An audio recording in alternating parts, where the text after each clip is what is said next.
शफी वल वत्री, कसम है जोड़ की और बेजोड़ की, ताक की और जुफ्त की। वल्लैली इज़ा यस्र, और कसम है रात की जब रात अपना सफर तय करने लगती है, रात गुजरने लगती है। आज की रात भी गुजर रही है। मैं आपके इलाके में अभी आ रहा था, मेरी अहलिया का फोन आया, बात होने लगी, पूछ रही थी पहुंचे नहीं पहुंचे। अचानक जैसे 12 बजा घड़ी में तेज तेज पटाखे की आवाज आने लगी। मेरी अहलिया कहने लगी लग रहा है कोई बारात वारात आई है, कोई मामला है। मैंने कहा बारात वारात नहीं आई है, 31 दिसंबर की रात है आज। सारी दुनिया में जश्न मनाया जा रहा है, नए साल का इस्तिकबाल हो रहा है। कैसे? शराब पी करके, आतिशबाजी करके, जिना करके, नंगी औरतों को नचा करके, होटलों में अय्याशी करके ये नया साल का जश्न मनाया जा रहा है।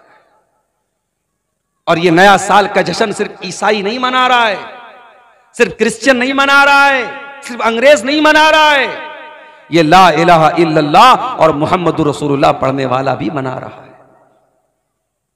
अरे नादान, तेरी जिंदगी की दीवार से एक और ईंट गिर गई। तू 2024 में 24 साल का था, 2025 आया, तू 25 साल का हो गया।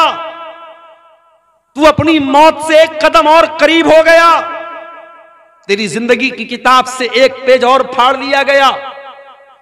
तेरी जिंदगी की दीवार से एक और ईंट छीन ली गई और तू सेलिब्रेट कर रहा है, तू शुभकामनाएं दे रहा है, तू मैसेजेस कर रहा है। नए साल की रात में मैसेज काम नहीं करता। आपको याद होगा, कंपनियों का मैसेज आ जाता है कि भाई आज की रात मैसेज काम नहीं कर रहा है। इतना ज्यादा लोग एसएमएस भेज रहे हैं, इंटरनेट काम करना बंद कर देता है कभी कभी, इतना रश हो जाता है इंटरनेट के ऊपर। वल्लैली इज़ा यस्र, कसम है रातों की, रात अपना सफर तय कर रही है। यही रात है कोई होटल में नाच रहा है और आप बगला डांगी के इस जलसे में, इस पिंडाल के नीचे बैठ करके अल्लाह और उसके रसूल की बातों को सुन रहे हैं। कोई अल्लाह का बंदा ऐसा भी होगा जो रात के इस सन्नाटे में बैठ करके अल्लाह की बारगाह में दुआएं कर रहा होगा।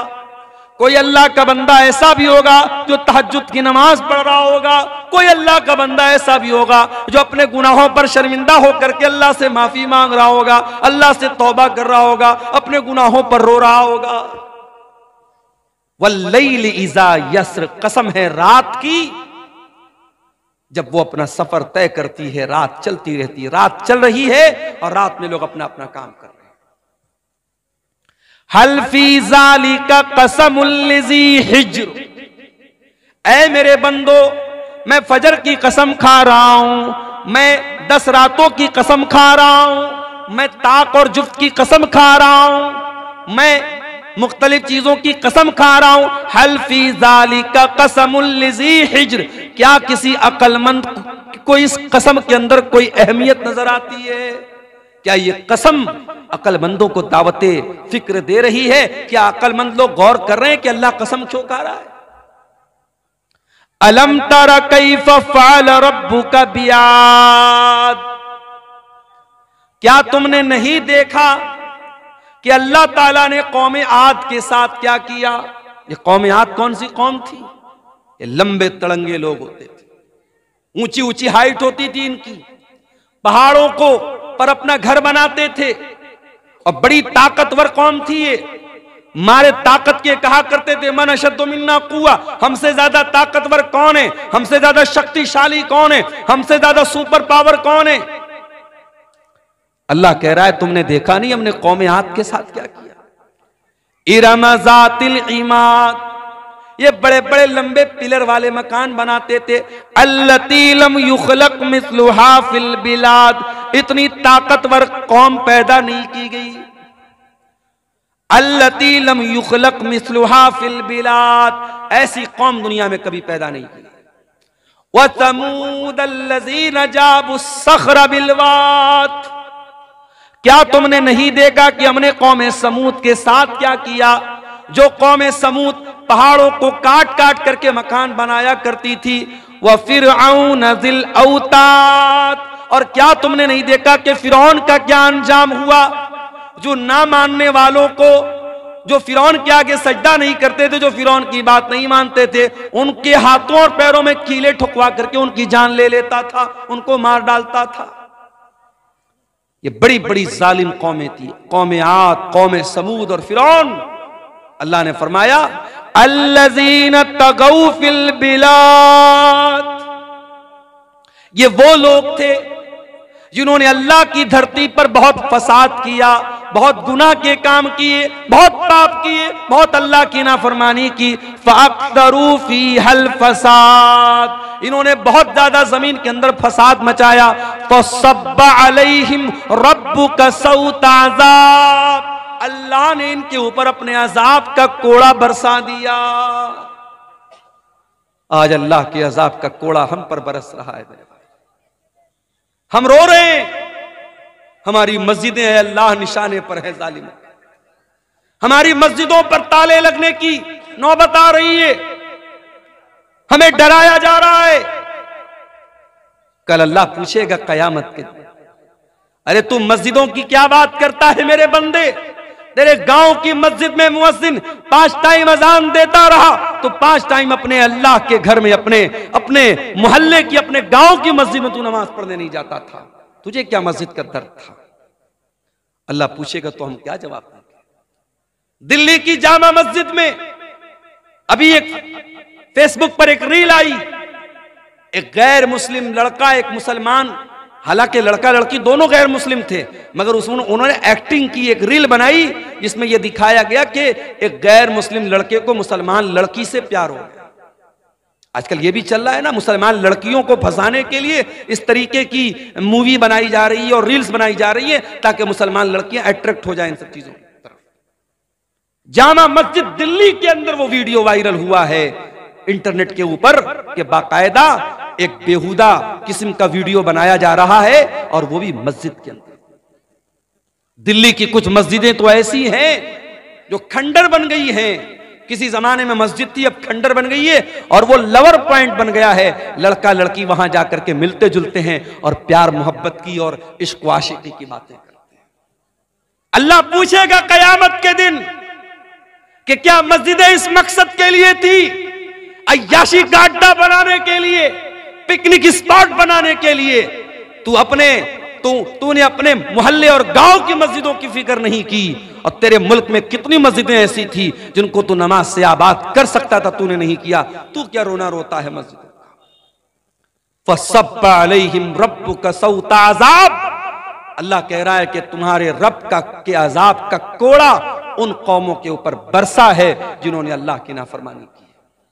अगर कौम आद ने अल्लाह की नाफरमानी की, कौम समूद ने अल्लाह की नाफरमानी की, फिरौन ने अल्लाह की नाफरमानी की और उनके ऊपर अल्लाह का अजाब आया, तो हम कोई दूध के धूले नहीं है, हम पर भी अल्लाह का अजाब आएगा अगर हमने गुनाह को दावत दी। मेरे प्यारे साथ, माशाअल्लाह हाजी साहब चेहरे पर भरपूर दाढ़ी भी रखे हुए हैं, माथे पर सजदे का निशान भी है, 5 टाइम के नमाजी भी हैं।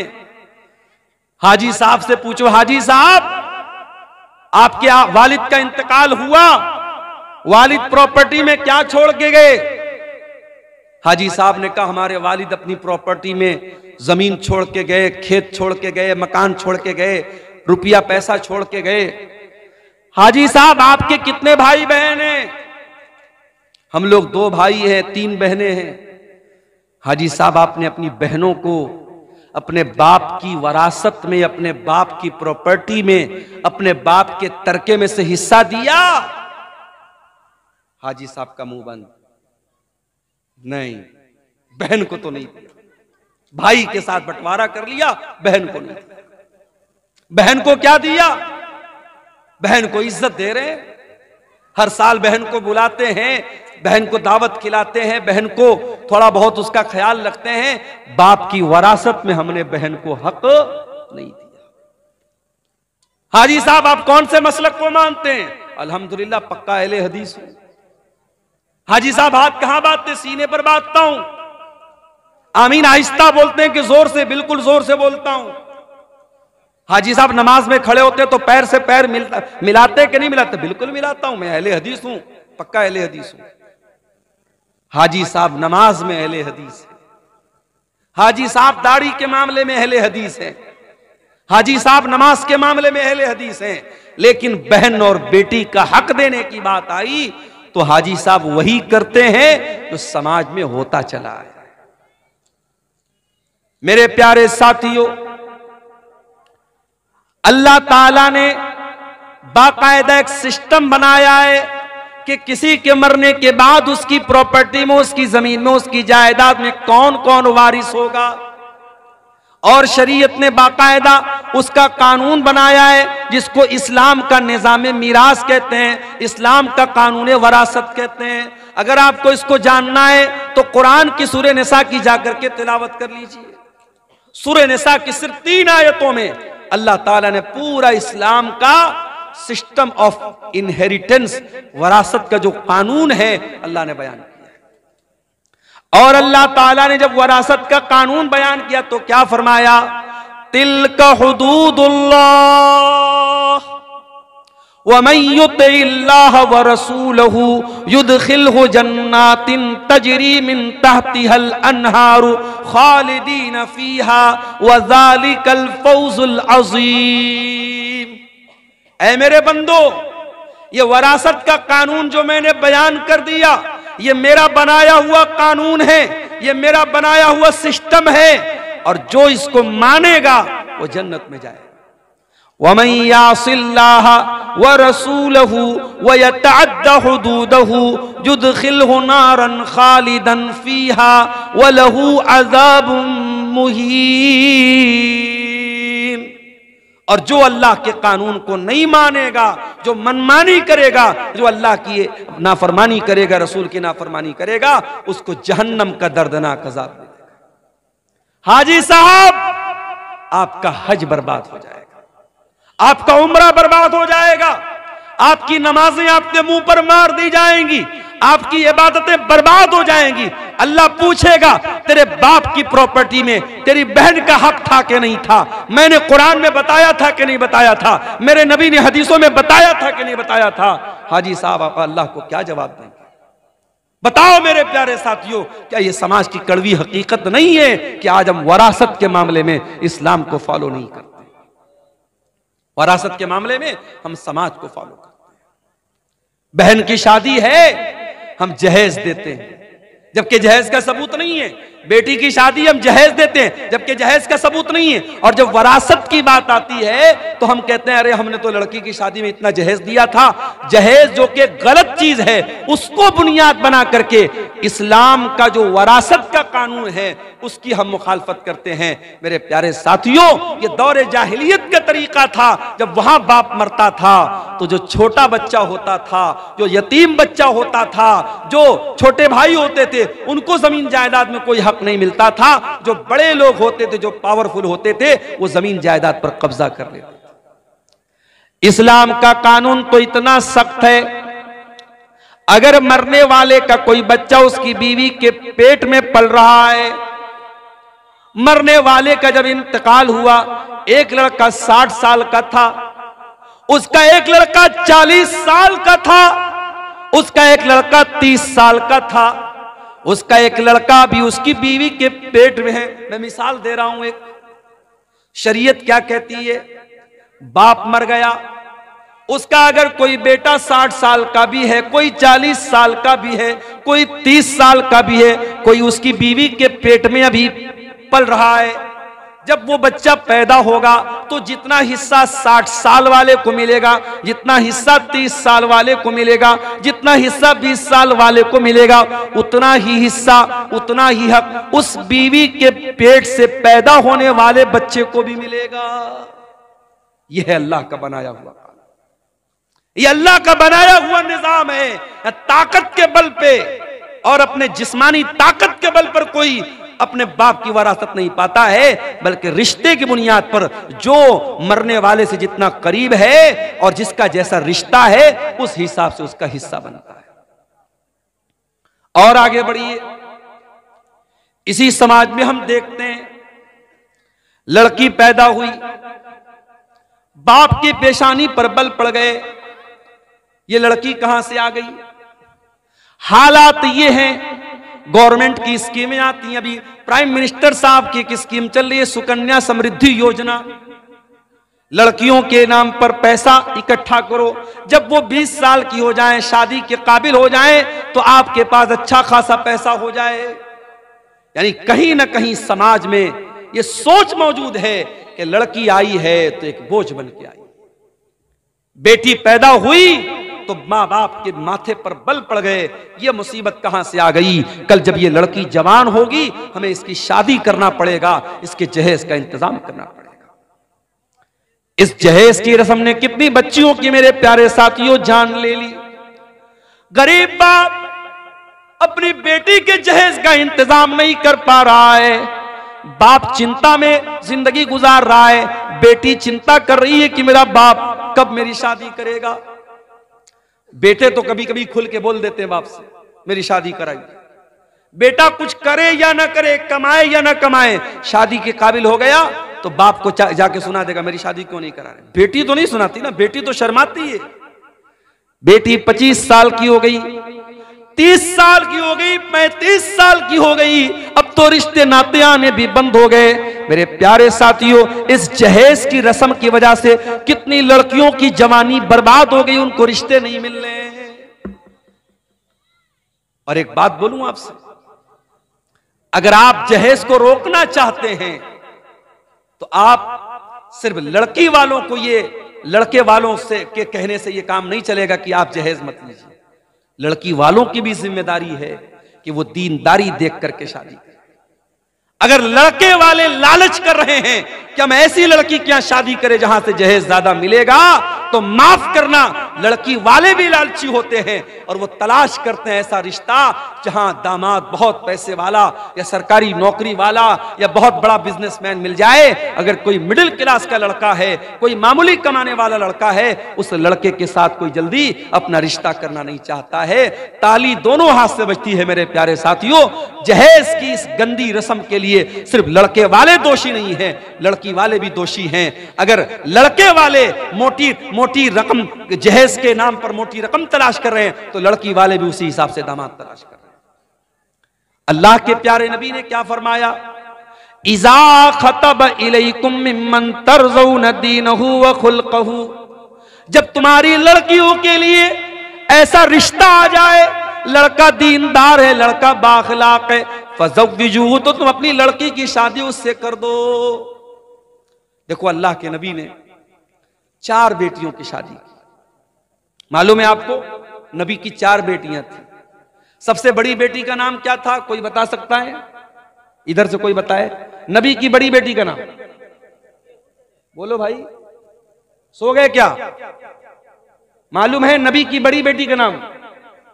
ज़ैनब। नबी की बड़ी बेटी का नाम ज़ैनब। और दामाद का नाम, ज़ैनब के शौहर का नाम बोलो, नहीं मालूम? क्या तकरीर सुनते हैं आप लोग?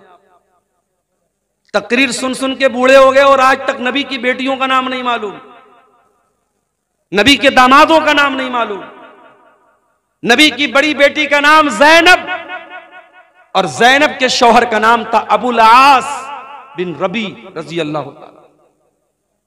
नबी की दूसरी बेटी नाम था रुकैया, उनके शौहर का नाम उस्मान गनी। रुकैया का इंतकाल हो गया, नबी ने अपनी तीसरी बेटी की शादी हजरत उस्मान से कर दी। तीसरी बेटी का नाम था उम्मे कुलसूम, इनकी शादी हुई हजरत उस्मान से। दुनिया में हजरत उस्मान इकलौते ऐसे इंसान हैं जिनकी शादी में, जिनके निकाह में नबी की 2 बेटियां आई हैं। और रुकैया, उनकी भी शादी हुई और रुकैया का जब इंतकाल हुआ तो उम्मे कुलसूम की शादी हजरत उस्मान गनी से। और नबी की सबसे छोटी बेटी, सबसे चौथे नंबर की बेटी का नाम था फातिमा, उनकी शादी किससे हुई? हजरत अली से। मेरे प्यारे साथियों, नबी ने अपने बेटियों के रिश्ते करने में दीनदारी देखी है। नबी ने रुपया पैसा नहीं देखा है, नबी ने जमीन और जायदाद नहीं देखी है।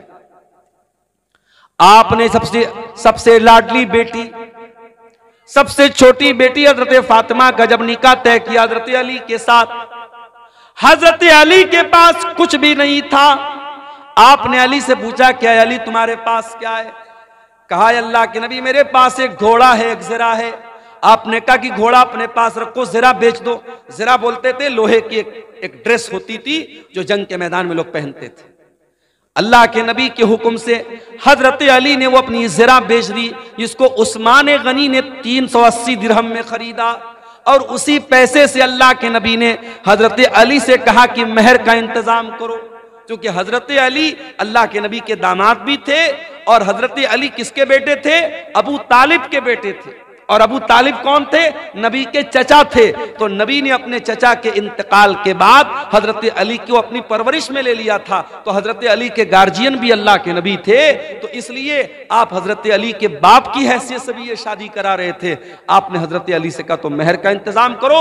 और उसके बाद चूंकि नई गिरस्ती थी, नया घर बनाना था, हजरत अली के पास कुछ नहीं था, तो अल्लाह के नबी ने हजरत अली ही के पैसे से एक तकिया खरीदा, एक चादर खरीदा और एक पानी का बर्तन मशकेजा, ऐसी जरूरत की 4-5 चीजें खरीदी हैं। कुछ लोग इसको जहेज का नाम देते हैं, माफ कीजिए ये जहेज नहीं था, ये हजरत अली ही के पैसे से अल्लाह के नबी ने इसको लिया था और अपनी बेटी को दिया था। नबी ने रिश्ते में क्या देखा? दीनदारी देखी है मेरे प्यारे साथी। वल्लाह आज मेरे पास ऐसे नौजवानों के भी फोन आते हैं जो बड़े दर्द के साथ और बड़ी तकलीफ के साथ कहते हैं कि मौलाना आज हमारी शादियां नहीं हो रही, अच्छे रिश्ते नहीं मिल रहे, क्योंकि हमारे रिश्ते इसलिए रिजेक्ट हो रहे हैं क्योंकि लड़की वालों को लखपति और करोड़पति रिश्ते चाहिए, आला शानदार मकान चाहिए, सरकारी नौकरी चाहिए। हम दीनदार हैं, हम नमाजी हैं, हम बाखलाक हैं, हम तकवा के रास्ते पे चल रहे हैं, मगर हमें कोई बाप अपनी बेटी देने को तैयार नहीं है। मेरे प्यारे साथियों, जहेज की इस गंदी रस्म को अगर खत्म करना है तो हमें और आपको रिश्ते नाते में दीनदारी को लाना पड़ेगा। अल्लाह के नबी के एक सहाबी थे, उनका नाम था जुलैबीब रजी अल्लाह ताला अन्हु। जुलैबीब बड़े हंसी मजाक करने वाले सहाबी थे। वो अल्लाह के नबी के पास आते थे, हंसी मजाक करते थे, अल्लाह के नबी को हंसाया करते थे। जुलैबीब रजी अल्लाह ताला अन्हु के चेहरे पर चेचक के कुछ दाग भी थे, उनके चेहरे पर कई दाग थे, वो ज्यादा खूबसूरत भी नहीं थे, काले कलूटे थे। एक मर्तबा अल्लाह के प्यारे नबी ने हजरत जुलैबीब से पूछा कि ऐ जुलैबीब, क्या तुम्हारी शादी हो गई है? जुलैबीब ने कहा नहीं है अल्लाह के नबी, मेरी शादी तो नहीं हुई है। आपने कहा क्यों, शादी क्यों नहीं कर रहे हो? कहा है अल्लाह के नबी, मैं गरीब आदमी हूं, मेरे चेहरे पर चेचक के दाग भी निकले हुए हैं, मैं काला कलूटा भी हूं, मुझे अच्छा रिश्ता नहीं मिलेगा, इसलिए मैं शादी नहीं कर पा रहा हूं। आपने कहा कोई बात नहीं, हम तुम्हें एक अच्छा रिश्ता दिलाएंगे, हम तुम्हारी शादी करेंगे। कुछ दिनों के बाद अल्लाह के नबी के पास एक अंसारी साहबी आते हैं, अय अल्लाह के नबी, मेरी बहुत खूबसूरत एक बेटी है, मैं अपनी बेटी के लिए एक अच्छा रिश्ता तलाश कर रहा हूं, मेरी बेटी बहुत नेक है, दीनदार है, 5 टाइम की नमाजी है, मुत्तकी और परहेजगार है मेरी बेटी। अय अल्लाह के नबी, मैं अपनी बेटी का निकाह करना चाहता हूं, अगर कोई अच्छा रिश्ता हो तो बता दे। आपने कहा कि आपकी बेटी के लिए एक रिश्ता मेरे पास है।